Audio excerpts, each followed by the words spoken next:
सभी भक्तों को जय बाबा की। एक बार फिर मैं आप सभी भक्तों के समक्ष उपस्थित हुआ हूँ भक्ति सागर पंचद्वार बराड़ा धाम चैनल के माध्यम से। देखो, अभी मैं कुछ समय पहले ही महाकुंभ गया था प्रयागराज, जो कि लगभग मैं 10 को यहाँ से निकला था और जितना मेरा अनुमान था लगभग उसी के आसपास वहाँ पर पब्लिक मौजूद थी। क्योंकि जब मैं निकलने वाला था तो जितनी पब्लिक मुझे महसूस हुई थी और ये पता लगा मुझे कि इससे डबल पब्लिक होगी, और हुआ। अनेकों जगह से लोग वहाँ पर आए हुए थे। ये देख के खुशी मिलती है कि हमारे सनातन धर्म की प्रेरणा है महाकुंभ, लेकिन उसके नियम कुछ भंग कर दिए गए हैं। आज महाकुंभ का जो भी तरीका है, जो भी नियम है, बिल्कुल उसके विपरीत दिशा में लोग चल रहे हैं। और यही कारण हुआ कि मुझे महाकुंभ में यज्ञ करने की आवश्यकता पड़ी। क्योंकि बहुत से लोग मेरी वीडियो देखेंगे महाकुंभ की धरती पर, संगम तट पर यज्ञ करते हुए की, और उनके ये सवाल होंगे कि इतने सख्त प्रशासन के बीच इन्होंने यज्ञ किया और जिस महाकुंभ में इतनी दुर्घटनाएं हो रही हैं, चाहे वो आग लग रही हो या अन्य किसी भी प्रकार की, यही कारण है कि प्रशासन को सख्त होना पड़ रहा है, सख्त नियम बनाने पड़ रहे हैं महाकुंभ के, जिससे आप लोगों की और हमारी सुरक्षा हो सके। और इस सख्त कानून के बीच में, इतनी सख्ताई के बीच में मैं वहां पर गया, बिना परमिशन के यज्ञ किया। इस बात को मैं भी समझता हूं, मैं भी मानता हूं कि प्रशासन के नियमों का उल्लंघन नहीं करना चाहिए किसी व्यक्ति को। क्योंकि अगर हमारा देश, अगर कोई प्रशासन कोई नियम तरीका बनाया हुआ है महाकुंभ का, तो उसी नियमों के अनुसार हमें चलना होता है। लेकिन मेरे लिए बहुत ही अनिवार्य हो चुका था कि वहां पर मैं यज्ञ करूं, और अगर मैं यज्ञ नहीं करता, जिस प्रकार से पहले महाकुंभ के ऊपर हमने जो 2 भविष्यवाणी की हुई है, उस भविष्यवाणी पर वो घटना हो चुकी है। और ये तीसरी घटना जो थी, बहुत ही खतरनाक घटना होने वाली थी। जैसे कि आप लोगों ने सुना भी होगा और अनेकों सारी वीडियो भी देखी होगी कि यही महाकुंभ 2025 का लास्ट महाकुंभ होगा, आखिरी महाकुंभ होगा। इसके बाद कभी वहां पर महाकुंभ नहीं लगेगा।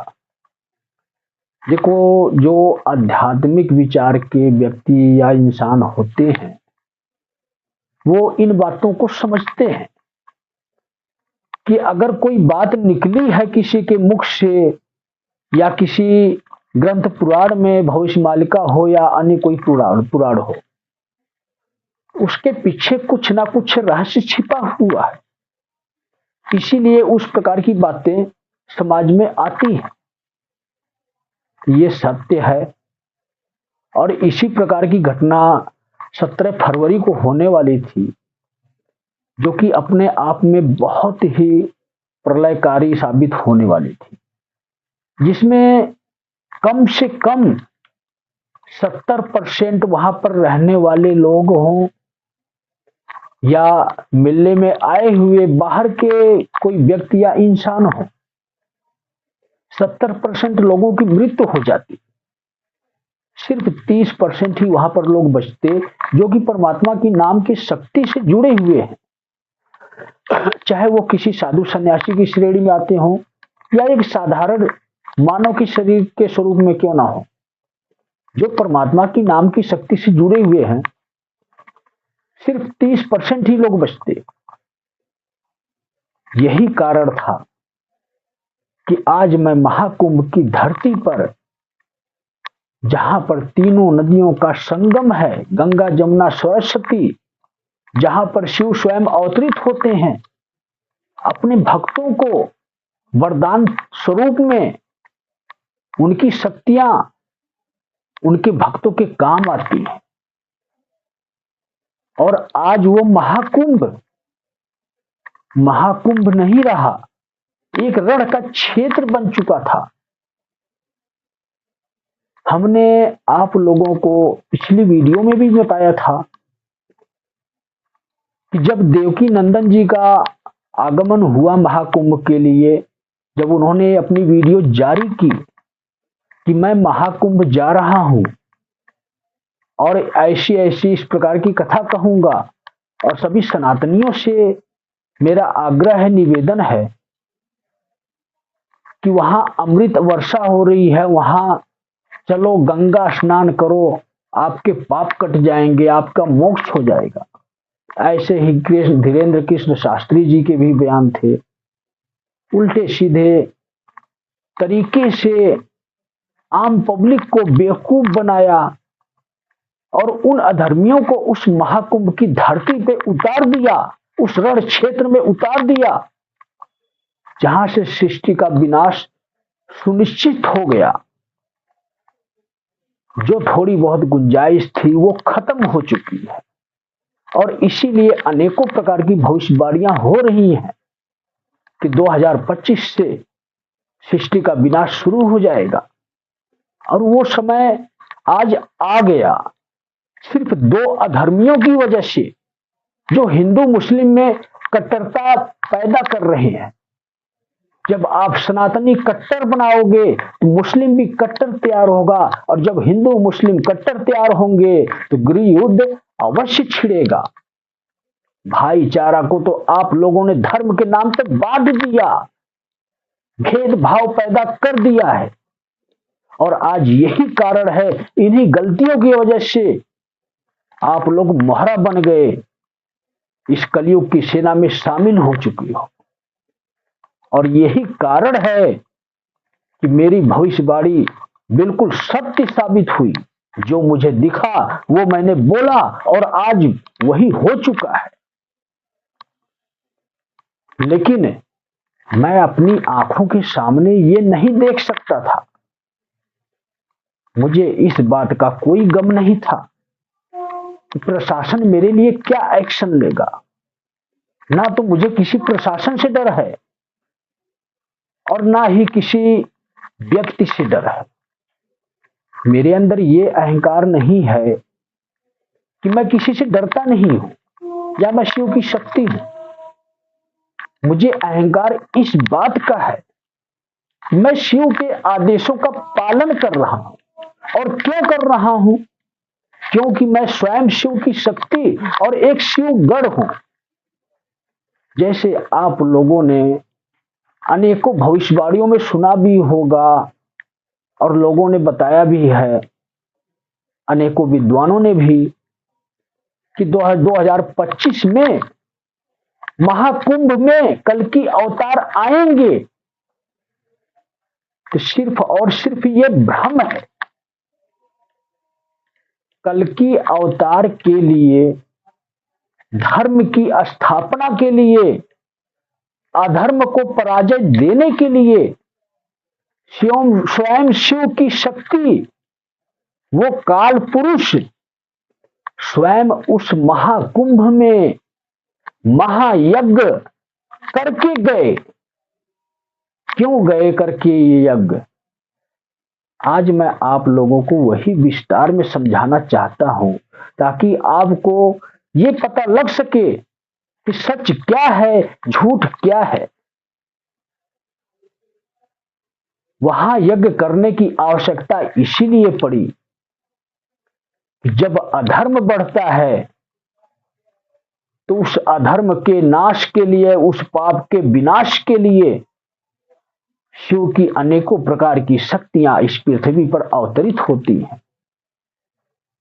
लेकिन जब युग परिवर्तन होता है तब विष्णु स्वयं अवतार लेते हैं। लेकिन कलयुग अपनी पराजय स्वीकार नहीं करेगा, क्योंकि सारे युगों में आज ये श्रेष्ठ हो चुका है और कलयुग को परास्त करने के लिए, कुछ क्षण और रोकने के लिए, ताकि कल की अवतार हो सके, इसलिए स्वयं शिव का ये फैसला है कि मेरा ही गढ़ जाएगा जो इस कलयुग में सत्य सनातन धर्म के ध्वजा को लहराएगा। और आज मैं एक पुरुष नहीं हूं, ना ही मैं किसी भगवान का अवतार हूं। मैं तो सिर्फ और सिर्फ वो काल पुरुष हूं जो स्वयं महाकाल की शक्तियों से निर्मित हुआ एक गढ़ है, जिसको शिवगढ़ के नाम से आप लोगों के समक्ष उपस्थित है। आप स्वयं देख सकते हो। सिर्फ एक काल पुरुष, और काल पुरुष का महत्व क्या होता है, उसके कार्य क्या हैं, ये मैं आपको समझाता हूं। काल पुरुष का मतलब होता है, जैसे कहते हैं कि कालों के काल महाकाल। काल उसे कहते हैं, जैसे हम कहते हैं कि तेरा काल आया था, तू वहां गया और तेरी मृत्यु हो गई, उस व्यक्ति का काल वहां उसको खींच के लेकर गया। तो अधर्मियों का ही काल आता है, जो कि स्वयं महाकाल की शक्तियों से उत्पन्न हुआ शिवगढ़ है। और ये आज के समय में सिर्फ काल पुरुष के नाम से ही जाना जाएगा। इसको किसी भी भगवान से संबंधित जोड़ के आप ना देखें, और ना ही आप किसी भी दैविक शक्ति के अवतार से संबंधित जोड़कर ना देखें। ये इस चीज का अधिकारी नहीं है, ये सिर्फ और सिर्फ शिवगढ़ है। दैविक शक्तियों का पुनः अवतार हो सके, उसकी संरचना के लिए ये काल पुरुष स्वयं शिवगढ़ के स्वरूप में अवतरित हुआ है। और जब शिव की इच्छा होती है, तब ही इस प्रकार के काल पुरुष इस पृथ्वी पर अवतरित होते हैं। सिर्फ मैं ही नहीं हूं, मेरी तरह ही अनेकों शिवगढ़ इस सृष्टि पे आ चुके हैं, अलग अलग स्वरूप में, अलग अलग प्रक्रिया से अपना कार्य कर रहे हैं। लेकिन इन सभी से कार्य करवाना, इनका मार्गदर्शन करना, इन बुरी शक्तियों को नष्ट करना, कलयुग को रोकना, सब मेरे द्वारा होता है। वही श्रेष्ठ काल पुरुष हूं मैं, जो कि शिव की शक्तियों से निर्मित हूं। और मैं वही करता हूं जो सभी इंसानों की भलाई के लिए होता है, क्योंकि मैं स्वयं शिव की शक्तियों से एक निर्मित पुरुष होने के कारण मेरे अंदर दया भाव है। मैं अपनी आंखों के सामने किसी इंसान को बिना दोष के, बिना गलती के उसको सजा का पात्र नहीं बनने देना चाहता। और सिर्फ यही कारण है कि इस दुर्घटना को टालने के लिए मैं स्वयं शिव के समक्ष, जो आज के समय में तांडव करते हुए दिख रहे थे उस महाकुंभ की संगम तट पर, ये दृश्य किसी को नहीं दिखा होगा, लेकिन मुझे यही से दिख रहे थे। और ये मेरा समय 1.5 महीने पहले निर्धारित हो चुका था। हर किसी को पता है कि योगी जी ने इतनी अच्छी व्यवस्था की है महाकुंभ की, उनका योगदान है इस महाकुंभ में लोगों की सुरक्षा को लेकर, एक अपने आप में बहुत ही बड़ा अद्भुत योगदान है, जो कि मैं उनके सारे नियमों का पालन करता हूं। लेकिन आज वो समय आ चुका था कि मेरे पास इतना समय नहीं था कि मैं किसी भी प्रकार की परमिशन लूं महायज्ञ के लिए।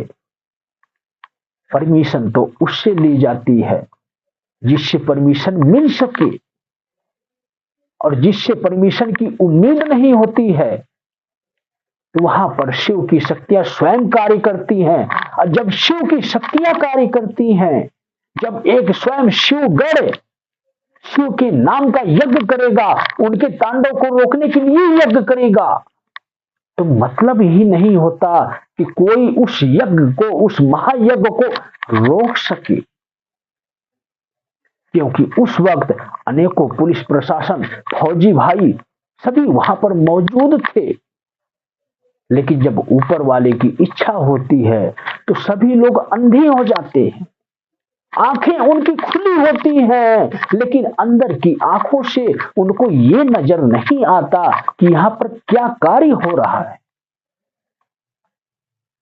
जैसे ही मेरा महायज्ञ संपूर्ण होने के समय पर पहुंचा, उससे मात्र 5 से 7 मिनट पहले वहां पर मीडिया वाले भी दस्तक दे दिए, और एसएचओ से लेकर जो भी कर्मचारी अधिकारी थे उनका भी दस्तक शुरू हो गया। लेकिन जब तक उनका वाद विवाद आपस में चला, ये निर्णय चला, मुझ तक मैसेज आया, तब तक मैं यज्ञ संपूर्ण कर चुका था। और इतना मुझे खुशी हुई कि क्रोध तो मैं शांत नहीं कर पाया महाकाल का, लेकिन उनके तांडव को रोकने में कामयाब हो गया।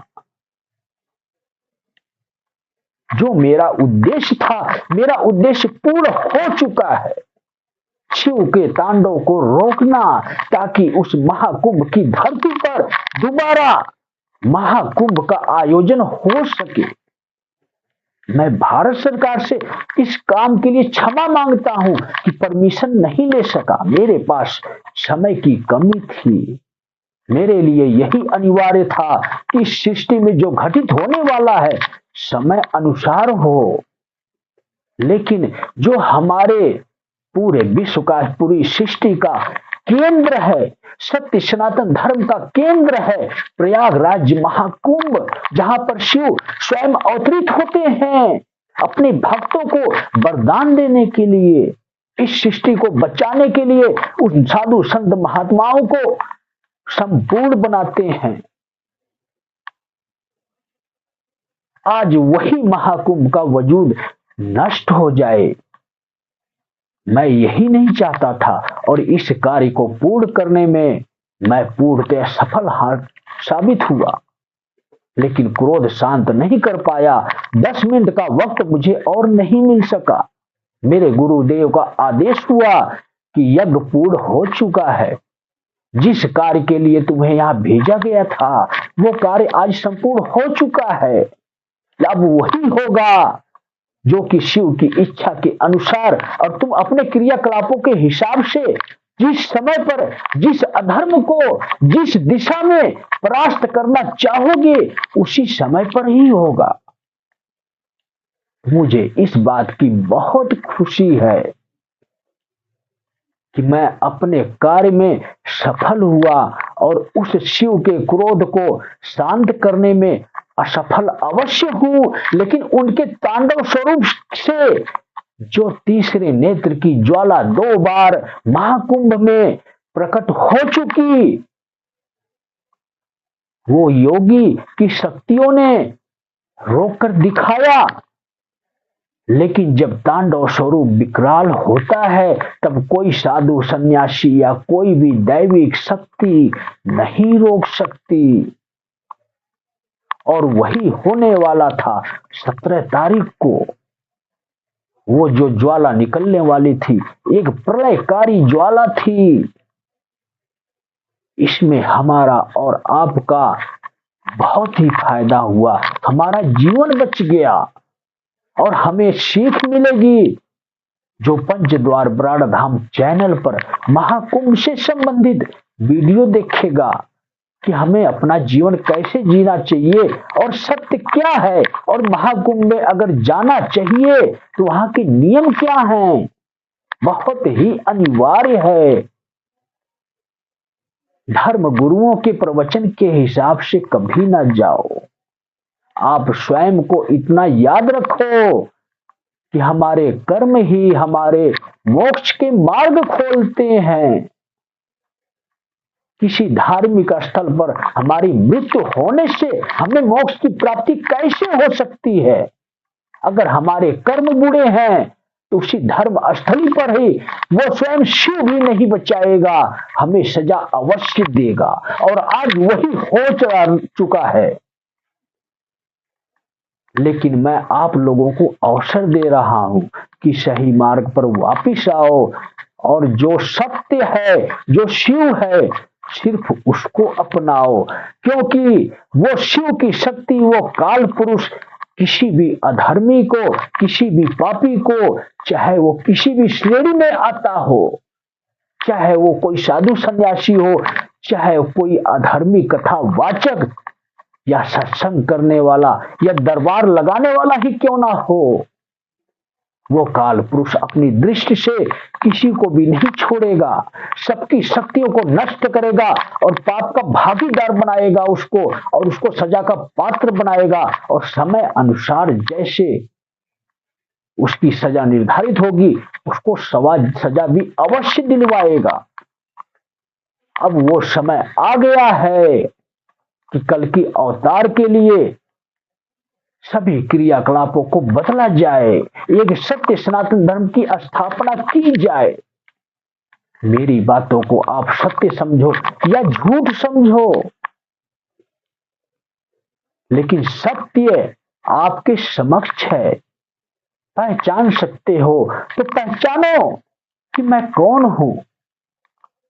बार बार मैं यही शब्द अपने लिए उपयोग करता हूं कि मैं कोई भगवान नहीं हूं, मैं सिर्फ काल पुरुष हूं और यही मेरा नाम होगा। इस कलयुग को परास्त करने के लिए, कुछ क्षण के लिए रोकने के लिए, दोबारा से सत्य सनातन धर्म की स्थापना करने के लिए।